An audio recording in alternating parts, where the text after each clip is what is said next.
So we'll dive right in. So the learning objectives for today's exploratory data analysis session are to provide you with some practical tools on how to manage your data, how to create an exploratory data analysis plan, and then how to implement an exploratory data analysis in R. So just very quickly from your breakout group, could I get you to give me a hands up if you've taken a research methods or a stats class before? So thumbs up or a yes if you've taken a stats class before. And okay, thank you. And no prior experience necessary. Give me a thumbs up or a yes if you plan on collecting some data this summer or you're going to be working with already collected data this summer. Okay, so a couple of those. Keep that thumbs up if you're feeling really good about knowing what to do with that data once you've collected it. Okay, and then give me a thumbs up if you're like, please give me a little bit of help and direction on what to do with this when I get there. Okay, and last one, give me a yes or a thumbs up if you've ever used R before. Okay, so a couple of people, but that's great. You don't need any prior experience for the session that Ryan's going to run today. So basically, I'm going to cover sort of the basics about why you should create an exploratory data analysis plan and use it. And then Ryan's going to run you through how to actually implement it in R. So as we get going, this is sort of how I view the research roadmap, so to speak. So, you know, at the start, we design a study, we have to apply for funding to get funding for that study, we get ethics approval, and then we spend all this time sort of designing the study and then collecting the data that often you're so focused on that finally when you get your data, you're like, okay, well, what do I do with it now? You feel a little bit lost. So today's goal is to provide you with some tools for what to do with it once it's collected, and sort of the major focus of that is going to be your statistical analysis plan.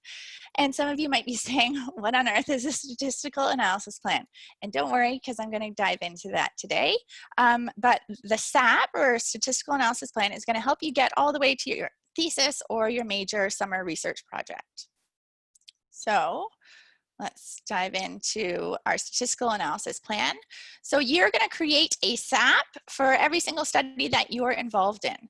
And this really ties into Bryce's experimental design description and worksheet that he presented last week. So what a statistical analysis plan involves is about 1 to 2 pages where you're going to summarize what your study design is and the measures. And you want to provide a brief background so that, let's say you pass your statistical analysis plan to me and say, hey, Leigh, does this sound good to you? I actually get a bit of a better overview of what your study's all about. You then want to put down your study objectives and hypotheses, because everything that you do in your statistical analysis is going to relate back to those objectives.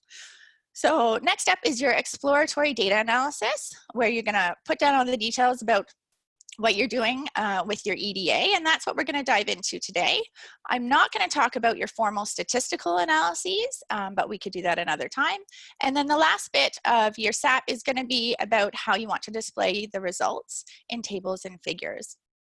So let's get right into that EDA. So what is it? When I think about exploratory data analysis, I think about it as being a thing that should be a thing, but it's not a thing. And by that I mean is that you can Google exploratory data analysis and you'll come up with some sort of version of what I'm going to cover today in the tutorial. But by not a thing, I mean in that it's often not covered in undergraduate or graduate research courses. And so you're kind of often left in the lurch on how to go about managing your data. So you can think about it as getting to know your data. It's a very important part of your data analysis, particularly for understanding the quality of your data. And what it is are tools that are going to help you visualize your data in a systematic way. It'll help you generate questions about your data. And it's not a formal process with rules, but it can help if you conduct it systematically. And that's what we'll go into. And it should be used for data cleaning. So by data cleaning, I mean helping you to find outliers in your data and or errors or mistakes that you want to find out right at the outset and not sort of at the end once you've already analyzed your data. So there's a common phrase in statistics or research methodology, garbage in, garbage out. So what it means is your data are only as good as your study design. So if your study design is garbage, your data aren't going to be very good to begin with. So and your statistical analysis is only as good as your data. So I'm going to assume that you've designed a really great study. And so we're going to help make sure that your data are as good or as accurate as can be. And so you really can't MacGyver your way out of crappy data. Before I get into exploratory plots, let's just touch on data management for a minute. Because as a research community, what we're really striving for is for reproducible research. And that's meaning that you should be able to pass off all of your data files to another researcher, and they're going to be able to come up with the exact same results as you did. So the first step in reproducible research is coming up with a way to manage your projects in a reproducible way. I've just highlighted here in the picture the way that I manage my projects. I use a common directory structure for all my data analysis and writing. There are various versions of this, so you don't need to follow mine, but I suggest that you think about what might work with you and you implement one and stick with it. So what my directory structure looks like is I have this work folder where all the magic sort of happens. My output folder is where I keep any graphs or figures and log files from my analyses. My data file folder is broken down into derived and source. So often when you're working on a project, you're going to receive CSV files from like multiple sources. So I study bone health, so I may get a CSV file from a DEXA scanner. I may get a CSV file from one of our other scanners. Then I might get height and weight data or physical activity data from another source, and I've got to compile them all together. So my source files are those original data sets, and then once I've compiled them together, I'll then save it into my derived file folder. And then program files is where I keep all of my scripts for my statistical analyses program.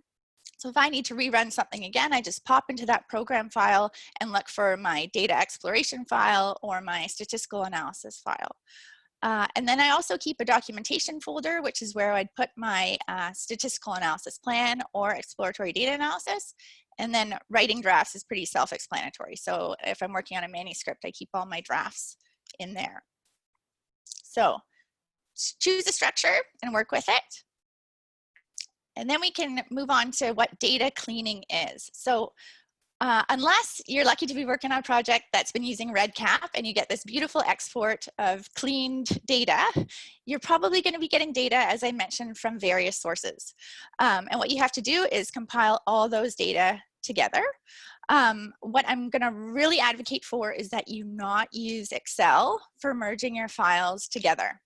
So using Excel comes with a whole host of issues. It's just really easy to make errors, whether it's accidentally deleting your data or merging your files incorrectly. So let's say your ID or your sample numbers aren't sorted properly, and you copy and paste in, and you've copy and pasted them into the incorrect sample number.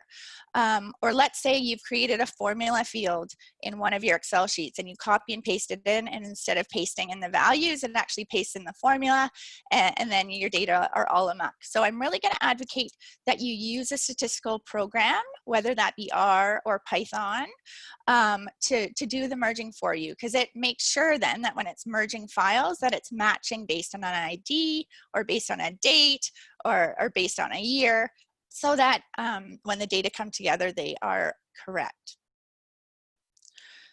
Another data cleaning task is renaming variables. Often you'll get these variables and they'll be named all funny and you have to rename them. Again, I would suggest not renaming them in Excel because likely what's going to happen is, say you started with 4 or 5 participants. Well, next month you might get an updated data sheet with 10 to 15 participants, and now you're going to have to run through all those data cleaning things again in Excel, and you're going to have to remember what you renamed things as, or if you created any variables. So again, try and do this all in a program where you can keep a log or a script file.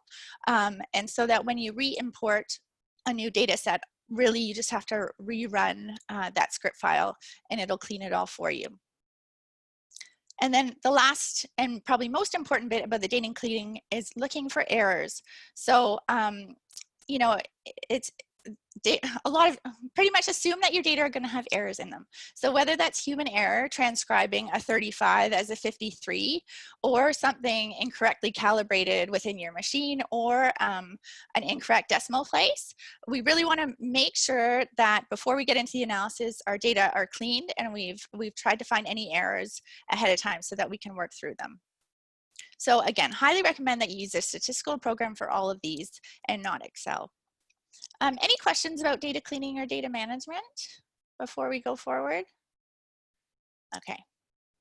So moving on, what happens when you collect your data? So this is where I start. So the first thing I do after I've cleaned my data and I've compiled it all into one clean analytic file is to start looking at it. So I'm going to run through a hypothetical example here. So my research question is, does bone mineral density and bone strength differ by age and sex? So these are my 6 variables of interest, and what I'm going to do is summarize them. So I just create a summary table where I can see the number of participants in my study, the mean, standard deviation, the min, and the max. And all I do is give it a quick glance to say, hey, oh yeah, there are this many participants in my study, that makes sense. And I look at the min and the max just to make sure that that seems within the realm of possibility. Because if I looked here, this is failure load bone strength, and if I saw something like 20,000, I'd be going, whoa, there's an error here in my data. I need to look at this further. For any categorical variables, so sex in this case, I'd use frequency tables to tell us how many numbers are in each group and break that down into percentages. And then I'll often summarize my categorical variable by the continuous variable. So I'll summarize all of these for girls and boys if that's my primary variable of interest. Okay, so this again is it split up into boys and girls, and I'm just looking to make sure that everything looks roughly okay. Now let's get into some of the plots, because some of these plots make it a lot easier to spot out any errors. So one of the best tools for visualizing the distribution of your data are frequency histograms. So in this example, I've plotted the histogram of failure load. So this is bone strength along the x-axis, and it shows me how many participants have a corresponding value. So if I'm looking at 6,000 newtons here, I can go up and see, okay, roughly 100 participants in my study have a value at 6,000. Only a couple people are out in the 10,000 range, and only a couple are down sort of in the 2,000 range. So this really gives us a good sense of the shape and the distribution of our data. And the shape and distribution of our data are important because a lot of statistical analyses require or assume that our data are normally distributed or have this really nice bell-shaped curve to them. Along with giving us a sense of our distribution, it does help us pick out some outliers. If we've got people hanging out way out here, I might say, oh, I've got to look at that data to make sure they're correct. So histograms are one of the greatest first tools you can use. So I'm going to suggest create a histogram for every single continuous variable that you have in your data set. When we talk about exploratory plots, typically they're just for yourself. Typically you're not going to be presenting these in a manuscript or a presentation, so you don't need to spend all day making them pretty, but you can if you like. One of the things that I like about the histogram is this overlap feature, where when I'm interested in looking at differences between groups, so girls and boys, I can overlay them in the same histogram. So the girls here are in red and in purple underneath the blue, and the boys here are in blue and then in purple underneath the red. So from this plot, it gives me a sense of the distribution, but it also is giving me a sense that, oh, it looks like girls have lower bone strength than their male counterparts. So here's an example of a histogram in action. So these are histograms from a recent exploratory data analyses. These are 3 bone variables plotted. You don't need to know what they are. And I went to look at them, and what comes across as glaringly obvious from these 3 plots? Anybody want to give a go? One of them is split. Yeah, totally. So this third one is bimodal, and this wasn't something that we were expecting at all. We were expecting them to look relatively similar, and so what it turned out happening, what actually happened is that these data were from 3 different groups, and one of the groups was on a different order of magnitude. So it had been multiplied by, say, 1,000 or something, and they were totally off when we had merged them together. And so this was sort of the first clue that something was off in our data set. Now, I may not have picked up on this if I were just looking at mean values. So this quick histogram sort of brought to our attention, okay, something's off with the data. Let's go check it out. So yeah, this guy right there. Okay, so you might be thinking to yourself, I have 50 variables, I have 100 variables, and Leigh is telling me to create a histogram for all of them. I'm screwed. This is going to take me like all week. So don't fret, because there are looping functions which allow you to create multiple plots with one line of code. So with a looping function, you basically say for each of these variables, so for each of these 6 variables here, you know, please spit me out a histogram. I don't want to have to do them all individually. And I often say please to my computer. It'll spit out the 6 histograms for you. You can even implement code that says, you know, create my 6 histograms, put them together in a PDF and export it for me. So there are a lot of things that you can automate so that to make it easier. And we'll talk about this again moving forward. My next favorite plot is the box plot. So with a box plot, we're looking again here at bone strength on the y-axis. And then what we see here is the median value and the interquartile range. So the 20th percentile, 25th percentile down here, the 75th percentile up here. And then these whiskers typically extend either to your minimum and maximum value, or to 1.5 standard deviation, 1.5 times the interquartile range, above this box. And then any data that are outside this 1.5 times the interquartile range are flagged as outliers, and you can see them here. So the box plot gives you an idea a bit about the distribution of your data and helps you pick out any of those potential data errors. So I might say, oh, I've got a couple people up here in the 10,000 range. Does that seem physiologically plausible? And it totally does in my data set, so I don't need to worry. But if something was a bit higher, then it might be something that I have to inspect to make sure those data are correct. And then again, if I'm interested in differences between groups, I'll plot them both on the same plot. And not only does this give me a sense of the distribution of my data, but it also gets me thinking about, oh, it looks like here that the boys have greater failure load than the girls. So again, I'm going to suggest that you create a box plot for every single continuous variable in your data set. Now, strip plots. So this is actually my personal favorite plot, if that's a thing. So what a strip plot is what you see with these dots. So these are all of my data. So all of the girls, every single girl has a dot here. Every single male in my data set has a dot here. And I've put beside it a box plot. So with this one figure, not only are we getting a sense of the distribution of the data, the median, interquartile range, and the min and the max, but I can actually also see all of my data. So I can really get a sense for whether or not these data make sense to me and what they're looking like. So this is a plot that I would create for every single continuous variable in my data set. And again, I would do it in a loop fashion that Ryan will touch on, so that you're going to get your code to create this for all of your variables and do it automatically, so you're not stuck there just saying strip plot, strip plot, strip plot.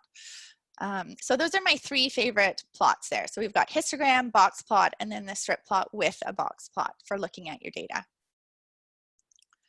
Now, if you're interested in looking at relationships between continuous variables, so in my example data set here, I wanted to know whether bone strength varied with age. What I'm doing is I'm plotting a scatter plot. So we've got a dot here for every single participant, and we can start to take a look at the relationship between the data. So we can obviously see that there is a relationship here between age and bone strength. On the right here, I've plotted lean mass, so muscle mass against bone strength. Again, I'm getting a sense that there is a relationship. And I've overlaid it with a smoothing curve. This is called a Loess curve. And I really like using these smoothing curves because it gives us a better sense of the relationship between our variables. So I would put a smoothing curve onto this age and bone strength plot as well. And this would let me know that, okay, there is a relationship and it's probably not quite linear because it looks like it plateaus at a certain age. So I'm going to suggest that for every continuous variable that you're interested in examining the relationships between, that you create a scatter plot.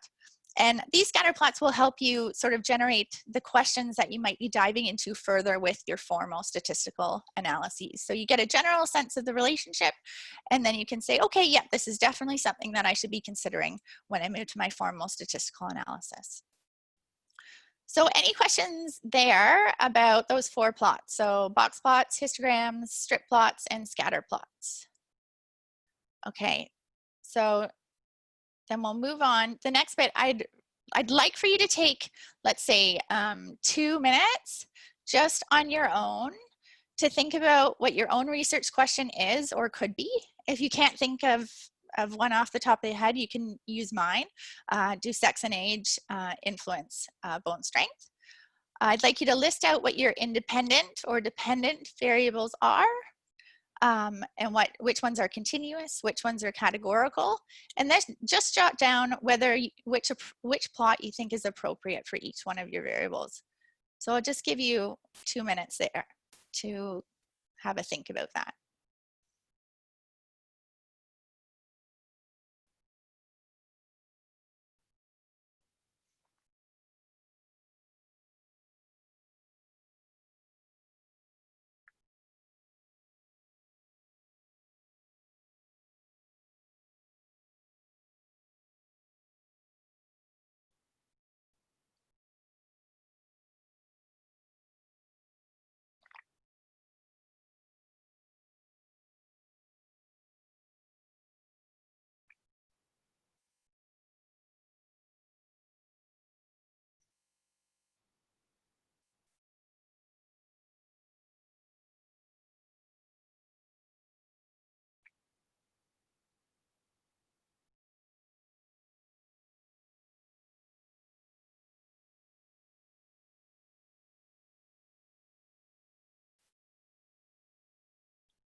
Okay, great. So if you've had a chance to think about that, you're already well on your way to planning out your own exploratory data analysis. I'm going to show you what my exploratory data analysis looks like in my statistical analysis plan. This is what I would have written down for the examples I went with you through. So I will say I'm going to inspect all of my continuous variables. So that would be bone mineral density, bone strength, age, using my summary tables and by creating box plots, strip plots, and histograms. I'm going to inspect all my categorical variables. So for example, sex or treatment condition, using frequency tables, histograms, and box plots, strip plots of categorical variables by continuous variables. And then I'm going to create scatter plots of age and lean mass against all bone variables, and I'll include a Loess smoothing curve to assess functional form. So I've already created this sort of in between collecting data, and then I've collected all my data, and I'm wondering, where do I start? Well, I pull up my exploratory data analysis plan and I say, okay, great. I'm just gonna create some summary tables of my data and move on to histograms. So good thing to get this started right at the outset so that once your data are collected, you've got a plan moving forward. Now, could I get a show of hands if anybody is dealing with longitudinal data or might be dealing with time series longitudinal data? Okay, great. So these data, yeah, a few of you. Okay, so this adds another layer of complexity to exploring your data. So with longitudinal or time series data, you're measuring, the same participant or same specimen multiple times across multiple times. And what you really need to do is, in addition to the previous plot, you need to plot every single individual across time or across condition for each variable of interest. So what I've shown here is my time variable in this study was maturity offset, which was an indicator of maturational age against bone strength. And these squiggly little lines here are a line for each person. They're called spaghetti plots because it literally looks like you've thrown spaghetti against the wall and they've gone like splat. But it gives you a way to visualize all your data on one plot and to see how they're varying across time. I then overlay it again with this low-S smoothing curve, so I get a sense for the general functional form of the data. So this isn't a really large data set. What it might look like for you in a smaller data set is something like this, where again, every single line is an individual person across time. So in this example, 4 time points. And again, it lets us see everybody plotted all at once. We can see immediately if there are some outliers, and we get a general sense for what our data are looking like. So put it into a looping function in your stats program. So you're going to spit out one of these over every individual at every time point. And then the next plot that you need to add in longitudinal analyses are individual plots. So for every single individual, for every single variable of interest, you need to plot their data across time. As in an example, this again for me looks like maturity offset in years against failure load, and this is one participant's data. So this is 2001, this is 2003. I've got their tibia data up here, the radius data down here, and I'm going to plot this for every single participant. So if I have 500 participants in my study, I'm creating a plot for every participant for every variable across time. It may seem like overkill, but it's really the best way to pick out errors in your data. There's nothing better than just visualizing it, and you really want to make use of your looping functions so that your program can automatically create these plots for you and put them into a PDF, and then all you need to do is spend a few minutes or hours filing through pages and pages of PDFs just to look to make sure the data seem okay and pick out any errors that you see. So that's my bit on longitudinal analysis. This is an example of exploratory analysis and how it helps us sort of pick out some potential errors. So on the left here, this is an individual plot of trabecular bone mineral density on the y-axis, and this is before and after spaceflight. I didn't label it, but the red are tibia values left and right, and the blue are radius values left and right. And then over here, I've got it expressed as % change over time.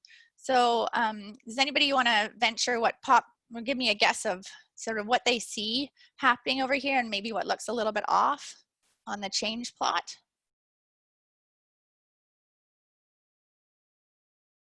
So for me, when I was scrolling through this, it was these values down here. We were sort of expecting the left and the right tibia to have a similar response to spaceflight, and instead we had this divergent outcome here. And what this plot got me thinking about was, okay, maybe there was something wrong with my scan at this initial time point that I should go back and look. So it had me go back and look at the trabecular and the cortical contours to make sure that those were correct before moving forward, because this was an outcome I wasn't expecting. And this is something I may not have noticed if I was just looking at the data in numbers, but visually it becomes very clear. So this is the way that your exploratory data analysis might help you moving forward. Okay, so to summarize, the exploratory data analysis is a very important part of the data analysis, especially for understanding the quality of your data. It gives you tools to visualize your data in a systematic way, generate questions, It's not a formal process with rules, but I've highlighted how you can conduct it systematically. So histograms, then box plots, strip plots, and then scatter plots. And it absolutely should be used for cleaning your data. And you should absolutely please be using a statistical program to merge your data, create variable names, and to clean your data. Alrighty, 56. So I might just start explaining a couple of things before we really dive into the code. So I sent you a tutorial folder, and this is actually something called an R project. So if I noticed some of you have used R before, most often you'll be used to working just in scripts, kind of single standalone scripts. And R project really allows you to organize all of your data and your analysis into a little bubble. So I like to kind of do that. As Leigh said, your data organization is very important, and especially when you've got, maybe you've got a technical analysis where you're doing some Python code or finite element analysis, things like that. So you've got all your data files and all your results from that, and then you've got your statistics, which is a whole nother analysis. So making an R project is a really good way to kind of organize all of that, and I'll show you how to set one of those up. So yeah, if you open the directory that's titled tutorial 2, January 4th, I'll upload an updated version at the end, just before or during question period, so that you have kind of all of the things that we went through. But you should have a good template going already. So what we're going to do is open up this R proj file. And again, one more thumbs up just in case if everyone can see our studio opened up. If not, I will switch and make sure.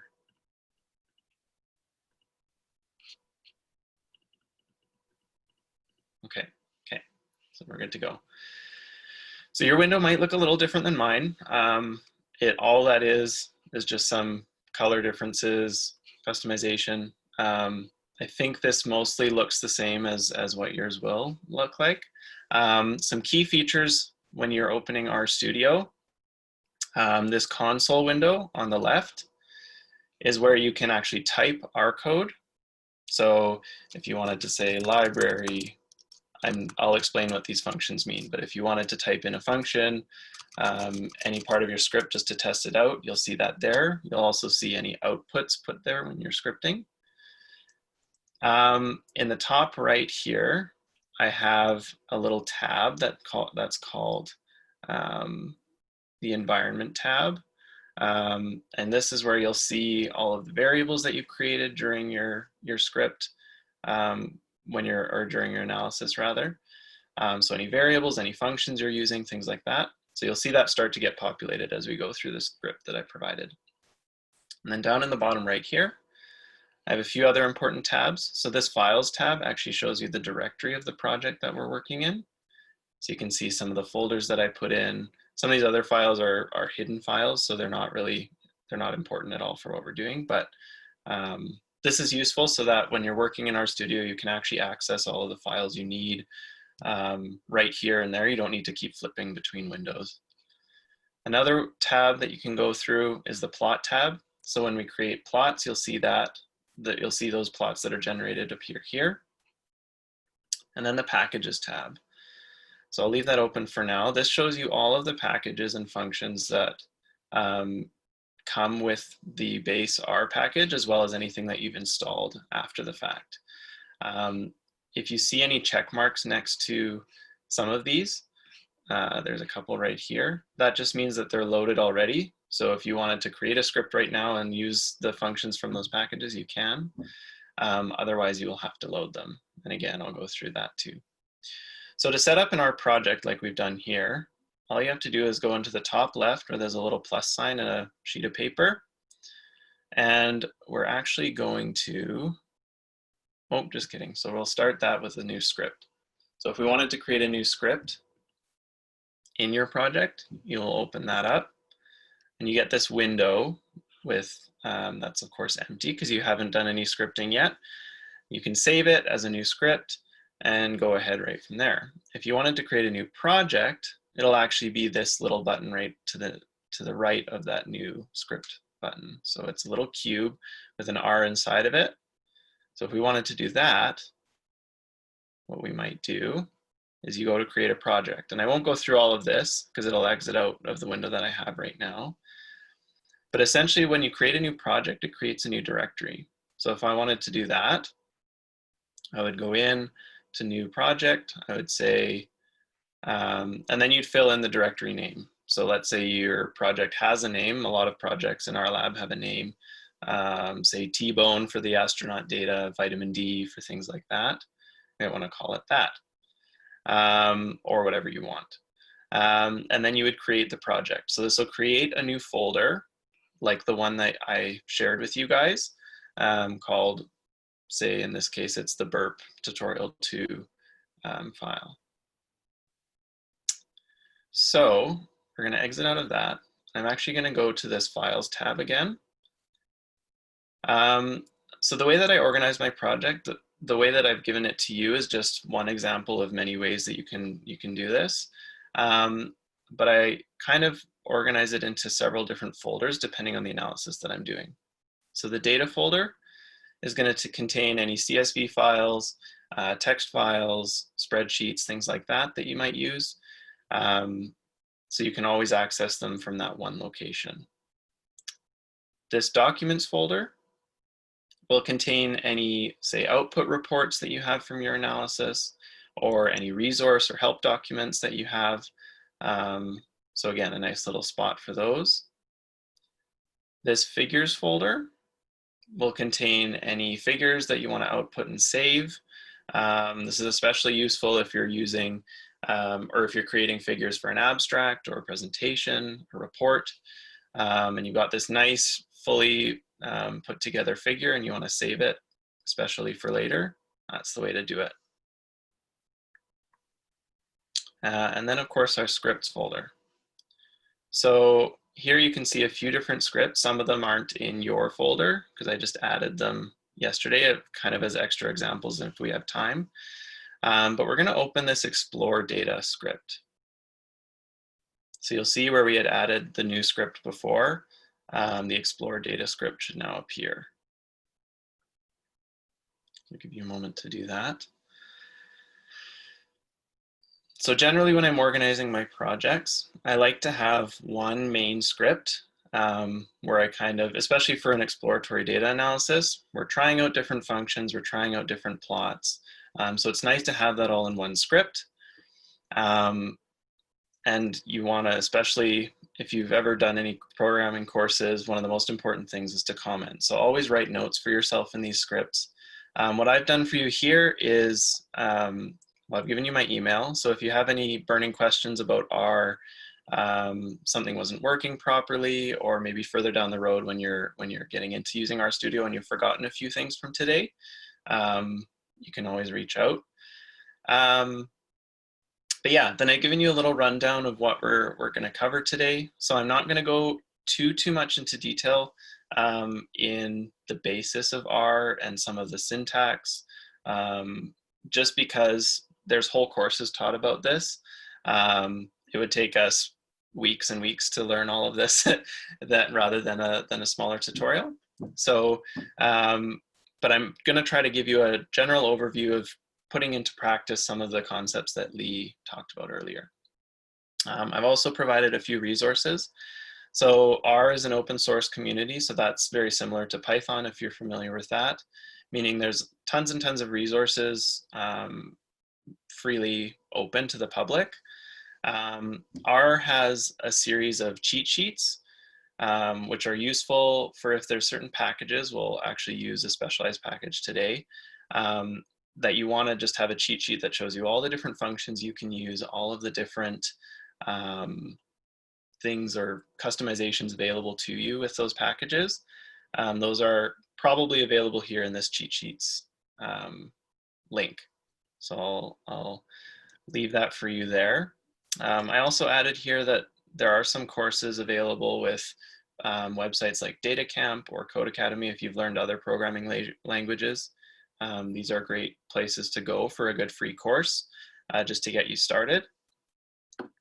But once you've kind of gone through some of the background on those things, one of our colleagues, Bryce, always says this, and actually Steve too, my supervisor, will always say, practice, practice, practice with examples that you have available to you. So if you have another colleague in your lab with a small data set that they can share with you, or maybe you just have some of your own images or other data to play around with, do it, because the best way to learn is with the data that you have in hand.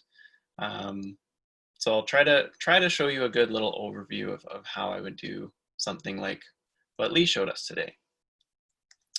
So I've broken it down into a stepwise process. So in step 1, what you always have to do with an R script, and maybe if you've done Python, you might remember something similar, is you always have to load or install any of the packages that you intend to use throughout your script. So if you haven't done this already, I know some of you got this link later, and you didn't have to do this beforehand either, but if you want to follow along, the way that you run a function in a script in R is either you highlight the piece of code that you want to run, or you can place your cursor at the beginning of the line. In some cases, you're just fine to place your cursor anywhere on the line. But you're going to do that, and then you're going to press run. You'll see when the button pops up, the little help link there. You can also use some hotkeys. I won't go into too much detail with hotkeys because that's usually once you get more into practice, but for running lines, it's really easy. So all you have to do is press the Command and Enter keys, or press the Control and Enter keys if you're on a PC. So I might be doing this just a little bit to save some going back and forth to the run, but let's do it here. So if I wanted to install, we're going to be using some functions from the tidyverse package today. So if you didn't have it installed already, what you would do is you can either type install packages and then in brackets with quotations tidyverse.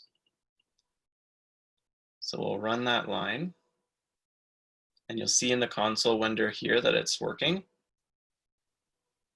Okay, we've downloaded the file. If you haven't downloaded it before, I already had it installed, but if you hadn't, it might give you a longer dialogue.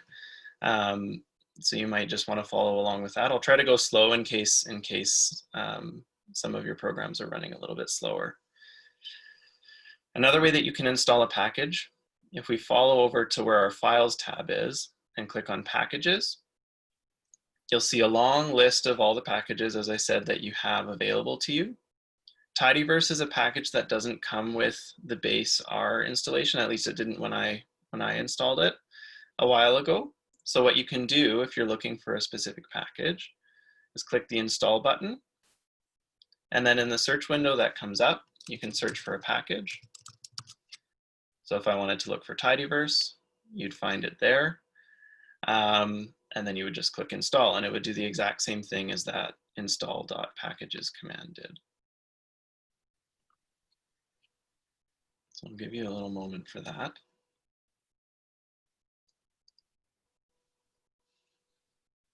Okay, the next step after you've installed the packages that you intend to use, you need to actually load it into the script. So this is importing all of the functions that are available within a certain package so that you can use them later on in your script. So here you do that using the library command.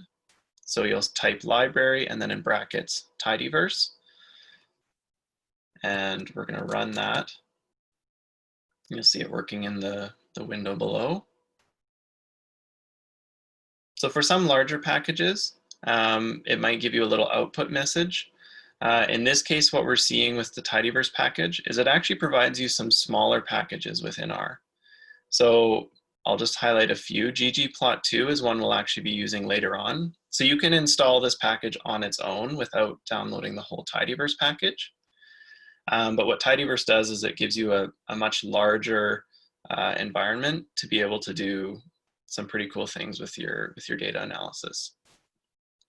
It'll also show you any conflicts with other packages. So if you've got a long list of packages downloaded into your script, this is really useful to see whether any packages or functions rather are overwritten when you install or buy multiple packages. So some, like the tidyverse package, if I were to put in ggplot2 again, it might try to override some things. So always be mindful of that, but most often you'll just be able to use maybe 1 or 2 packages in your scripts.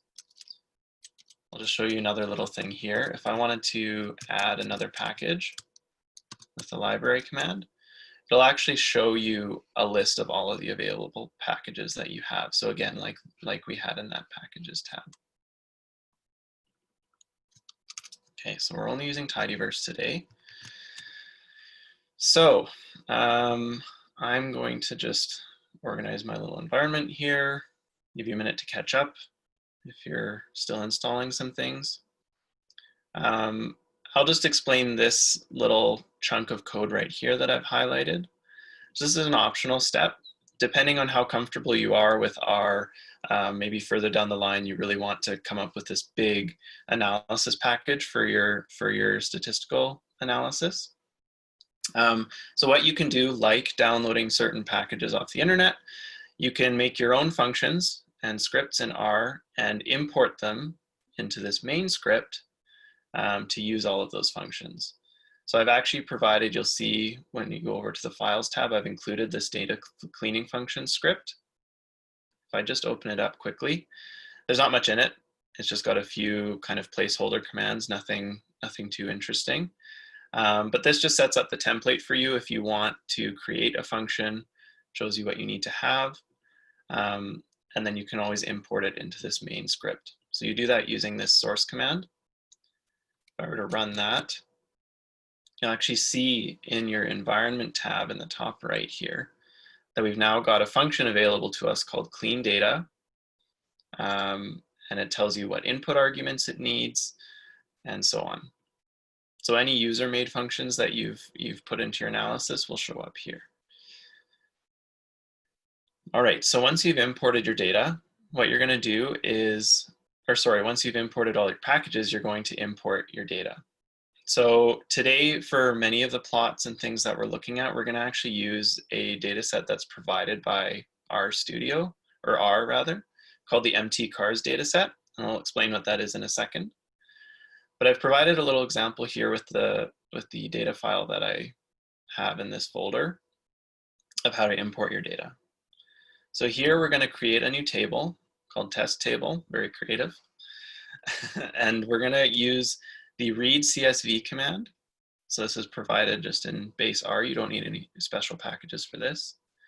We're going to give it the file name that we want to import, as well as any other unique kind of identifiers. And here I'm telling it to fill in any missing data points or anything with an NA variable. So that just is a good way, if you're loading your data and it's coming up with all sorts of errors or different things, this helps it to bypass that first step. And then when you inspect your data later on, you'll see all of the places that are maybe missing data or things like that with an NA. So if I put my cursor at the beginning and use the keys to press run, you'll see in the environment tab that you've opened a new variable called test table. And yes, you can actually open it up with this little arrow tab. You can actually open and see all of the variables that are included in this data set, and some other characteristics of it. So you can see that we've got a data table of 40 observations, so essentially 40 data points with 21 different variables to describe, say, each of those participants or things like that. This is also another great way to know if your data is importing or not importing properly. If you know you have 50 subjects in your study and you're only seeing 41 data points, something's already gone wrong. So there's many different ways that you can check your data as you're importing it even. So once you've loaded your data, maybe these numbers and everything look right, everything looks good, you might want to do a little preview of it. So I've provided a little description of the MT-CARS data set that we've looked at. It's data from a Motor Trend magazine, almost 50 years ago.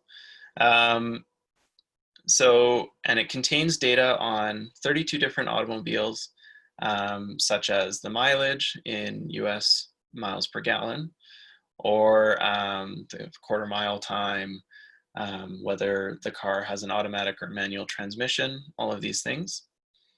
You'll see this data set used a lot in other R tutorials or help documents. So I figured I'd use it here just so you kind of already know what it is and what it looks like. So if we want to preview our data, one useful function is called the head function.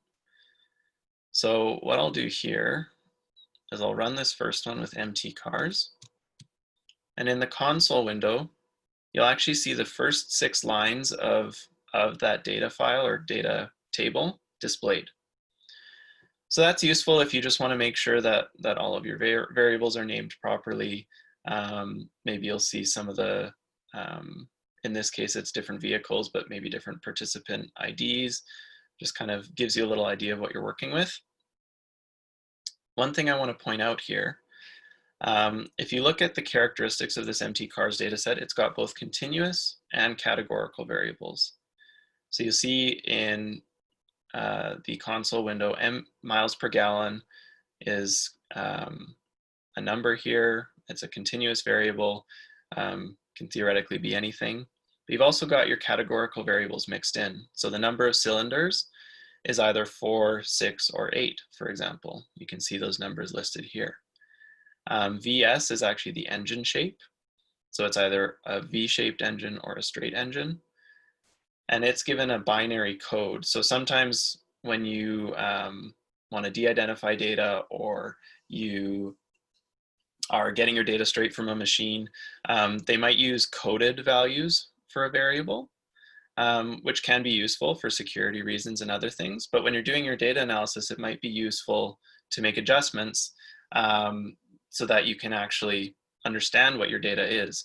Or in this case, if you haven't seen the empty cars data set before, we might not know what VS means without having to look up what the whole data set and what all the variables are. We might not know what a value of 0 means for engine type or 1. So I'll show you a way to fix that next. You can also see a preview of the test data set. I'll leave that for now. So keeping in mind the idea of continuous and categorical variables, I'm going to use this summary command. So like Leigh said, using summary tables and summarizing your data is really important for seeing the overall characteristics of your data. So if I run this command, what you're going to see is a list of all your variables. And in this case, it's showing things like the minimum, the maximum, the mean value for each and every one of those variables. Now, one of the problems you might notice, as I said before, is variables that were coded with a certain number. So engine shape, transmission type, those things were actually handled the same way as numerical values rather than as categorical variables. So when you're summarizing your variables, you'll actually want to see a categorical variable as a count. So you want to say 10 of these vehicles had an automatic transmission and 11 had a manual transmission, things like that. So if you were just to run the summary command on the empty cars data set right now, as we did, you're going to kind of get an inaccurate representation of the data set overall. One way to fix this is to make some adjustments to the data table. So how we're going to do this is we're going to create a new table called empty cars 2. And we're going to use this function within. So that says within the empty cars table, so the original table, change the following variables. And we're providing a specific way that we want it to change. So for example, with a categorical variable like VS, we're going to change it to a factor that tells R that this is a categorical variable, not a continuous variable. And we're going to give it the labels V-shaped for 0 and straight for 1.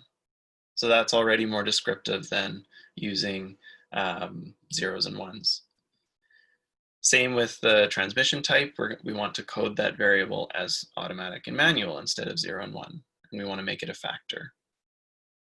Other variables that are not coded, so the number of cylinders is either 4, 6, or 8, that's correct in the data table, but we want R to know that this is a factor, that it's a categorical variable, not a continuous variable. And same with a few of the other ones. So if we run this section, I'm going to use the run button here just to show you how it works. You'll see in the console that whole section is run, and then in the environment tab, you'll see that we've created a new table called mtcars2. If we run the summary function over that again, you'll see that the categorical variables start to make more sense.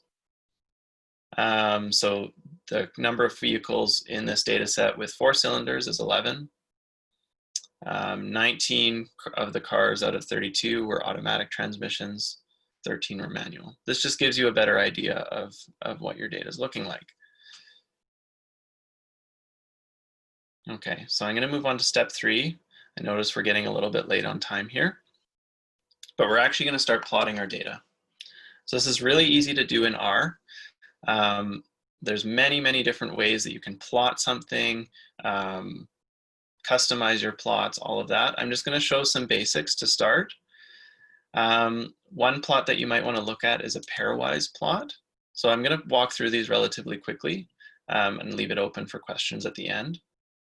But if I run this line, and if you go over to the plot, it might just pop up automatically. If you go over to the plots tab, you'll see this giant matrix comparing all the different variables in your data set. I'm going to quickly run this next line here to show a little subset. So here you can see just 4 of the variables, and we're actually using scatter plots to just give you a little idea of some of the relationships that you might expect between the variables. So for example, if we're looking at horsepower versus the mileage of the vehicles, you'll see a little scatter plot here and maybe the beginnings of a trend. Maybe you want to analyze that more specifically with statistics. This miles per gallon versus cylinder scatter plot, this might be a useful spot to use a box plot to better understand these relationships. So that's how you can use a pairwise plot. Similar to the summary command, it's just a good way to get a big picture idea of all your data. Next, to generate a histogram, you're going to use just the hist command. And the simplest way to run it is to supply the variable that you want to plot. So in this case, we're accessing the mtcars data set, the modified table. So mtcars2, the $sign is to say go into this table. And then miles per gallon is the variable that we want to plot. So if I run that line, you'll see kind of a very quick and easy histogram that displays all of the mileage of all the vehicles in this data set. You'll notice that the bins that are automatically selected for this might not be very useful to understand this data set. Maybe it's sufficient enough. But this is probably the quickest way to plot a histogram of your data, especially if you're just, for the first time, you've just imported all your data and you're just going to see how it works. No use trying to customize it and make it look too pretty just yet. So the next plot we're going to do is the box plot. So now we're plotting kind of a relationship between 2 variables. So we want to see how mileage differs between vehicles with different numbers of cylinders. So you see here we're saying plot miles per gallon on the y-axis against the number of cylinders on the x-axis. And then we're making sure that it knows what data table to look into. So if I run this, you'll see another quick and easy box plot. So here you can actually see there's quite distinct groupings. Vehicles with less cylinders tend to have a higher mileage, so that's kind of your smaller cars, things like that. That all makes sense. And then your big trucks and your sports cars are going to have much lower mileage, but much greater horsepower. So far this is all kind of adding up to what we would expect. Now I do want to go over looping. This is one thing that Leigh mentioned is really useful for creating a variety of plots all at once. One way to do this is you're going to provide a list of all the variables that you want to analyze. So here I want to look at mileage, horsepower, quarter mile time, and so on. So I have to create this list. So you're going to run this line of code. You'll see the variables list has been created in your environment. And then we're going to run this for loop. So I'm going to run it first and then explain it. So this for loop is telling you that for each variable, so each variable is an I in this loop, in the sequence of variables, so you're going iteratively through this list from miles per gallon down to quarter to cusec, create a histogram of the empty cars data set, and then you're telling it with this little set of brackets which variable to run. So in this case, we want to point it towards the variable in the list. And then here I've just added a few little formatting options. So I want to give it a title that says histogram of, and then the variable that we're plotting. And then I want to give it an X label, so we know exactly that we're plotting the right things. So if you go into your plot tab, you're going to see those plots displayed, and you can scroll through using the arrows each of the plots that's been created. So you can see all the different histograms that you've just created in series. This is great if you've got a small number of variables, but not so great if you've got maybe 50 variables or tons and tons of participants. So I'm going to show you one way that you can actually plot all of the variables at once in one window. And then I might end it there for questions. There's lots of other examples I've provided in this document, so we'll let you kind of go through that. But where is this example that I've created? Yes, so we're going to try what we call facet wrapping. Facet wrapping plots a bunch of variables together, or a bunch of plots over a single variable. Let's say you have 10 participants and you wanted to see the bone mineral density, that's what I'm plotting right here, for each of those participants, all in one window. So I'm going to highlight this whole section of code, run it. Might take a moment to run. And then you're going to see the plots pop up. So what I've done right here, I might explain the commands in a second, but just to go through the plot, you can see I've plotted the data set that I gave you is kind of a longitudinal data set. So you're seeing the change in bone mineral density from baseline, so from this 0 point, for each participant in this study. You'll notice here it's kind of mislabeled with sample 10 being in the wrong spot, but you can always change that pretty easily. I've also colored the data points based on sex. So this might be useful if you want to look at differences between certain variables and make a really kind of complex view of your data. So the way that I did this was using the ggplot function, which I've highlighted here. And this is really useful for making nice customized plots. So we're telling it to look into the test table that we downloaded earlier. And we're giving it some aesthetic properties here. So we're saying plot scan number or time on the x-axis, then plot the change in bone mineral density on the y-axis. The way that we plot this line is you tell it to group all the data points from one participant, so one study ID, and then change the color based on the sex. Then as we put a little plus sign, and that tells us we want to add an element to the plot. So we're adding, in this case, a line. So that connects all data points within one group, which you've said is the study ID. The geome point adds the little dots that you see representing each time point. I've added a little dashed line to show the 0 line. So in this data set, I wanted to see how each participant is deviating from 0 change. You can also change the X labels, the Y labels. You can change the title, for example, all of those sorts of things. You can give the plot a theme. And then this facet wrap function. So that's where we create all of these plots in one window. So we're telling it to facet based on study ID. So rather than plotting all of these lines on top of each other, you can separate them out by telling it to separate each plot by study ID. And you can just tell it if you wanted to plot it in a certain grid format, tell it how many rows and columns to do so. So I see it's already a little bit over time. I might just stop there and leave it open for questions. I've provided a few simple statistical tests here as examples, a t-test and an ANOVA. But yeah, I guess we'll leave it open for questions from there.